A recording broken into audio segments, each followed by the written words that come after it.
the Chapter 2 Club's Smart Woman's Guide to Breakups and Everything After. Today, I'm here with automotive parts manager Charlena Williams, who has been in the automotive industry for over 7 years, and we're going to be talking about tips on servicing your car. Hi, Charlena, how are you? Hi, I'm doing great. Thank you. Thanks for being here. So let's talk about servicing your car. I know from my own experience that I'm not very good at knowing the ins and outs of cars, and also now being divorced and single, it's really much harder for me to figure stuff out and knowing if, I'm doing the right thing or if the other person that's servicing my car is doing the right thing. Right. So let's talk about maybe service first and how often should you service your car? Okay. It depends on the brand of vehicle that you're driving. Different factories have different recommendations as far as how often to do an oil change, how often you want to rotate your tires, and how often you're going to service your fluids, such as transmission, brake fluid, or coolant. So I would definitely say lean on your factory recommendations in that aspect. Okay. Typically, the most important maintenance is an oil change and tire rotation. And you want to do your oil changes in severe locations considered hilly or very hot or very cold. You want to do every 3,000 or 3,750 Okay. or miles or every 6 months, whichever one comes first. Okay. Now, in normal weather conditions or flat land, you can do every 7,500 miles or 6 months, whichever one comes first. Okay. Now, if you're driving a turbo vehicle, then you want to do every 3,000 miles or every 3,750 every 3 months, whichever comes first. So it's different depending on where you're living, what you're driving.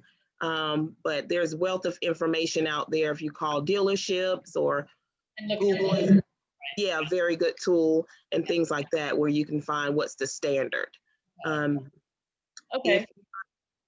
if you're in a regular vehicle and in a normal environment, not severe, then every 5,000 miles, 6 months, whichever one comes first would be appropriate. That's an easy number for everybody, a middle ground number for you to remember. Every 5,000, I need to go in. And it's important for the oil change and the tire rotation at that same time.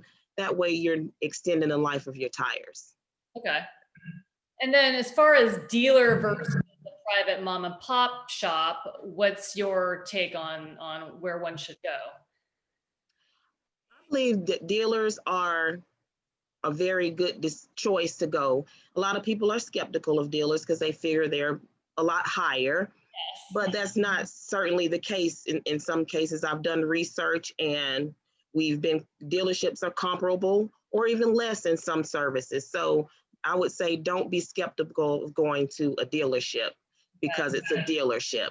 But I would definitely say for importance, if you're under a warranty period, if your car is still under warranty, I would say definitely go to a dealer because you have factory trained technicians that know your brand specifically. They go and get trained on your vehicle specifically, so they know the ins and outs.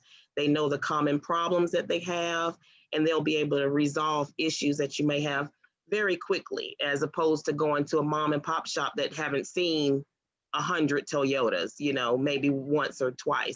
So in that aspect, I would say yes, go. And especially another reason for warranty is if you need an engine or you need a warranty part, especially under the hood, a lot of factories do ask for maintenance records. And if you're not maintaining it with original parts, then they may deny the claim.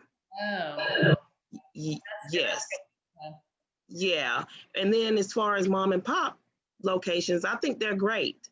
I think they're a great resource if a vehicle is out of warranty. Say an older vehicle with a lot of miles on it, there's nothing wrong with going to mom and pop shops. There are a lot of great ones out there that have been in business for years and they value, customer relationships, and you can go there and build a steady relationship with them, and you'd be what would I say? You'd be satisfied that they would take care of your vehicle and you would be getting a value repair, value service, and you'd be a valuable customer for them. okay, sure. And And knowing whether you're getting results or not, is that just doing research, and how would one know? I would think, yes, doing research, because every service should be about comparable wherever you go, whether it's a mom and pop or a dealership, but you shouldn't be more than $5 to $20 off wherever you go.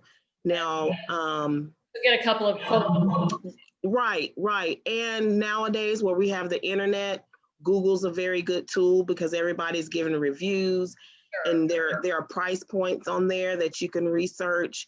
And so I would just say do a lot of research and find somewhere where you say, okay, this is a good price, and then start building a relationship there. Yeah, referrals are good. Yes, yeah, word of mouth is great. Yeah, local job, not job boards, but local community boards, and say, hey, I'm looking for an oil change. Who knows of a good place? But those are always useful, I find too. So Right. Okay, great. Well, these are great tips for our viewers. I hope everyone found some useful information, and we really appreciate you coming out and speaking with us. So thank you so much, Charlena. You're And very welcome. if our viewers want to find out more information about car tips or other things, check out our website at chapter2club.com. We'll see you next time. Thank you.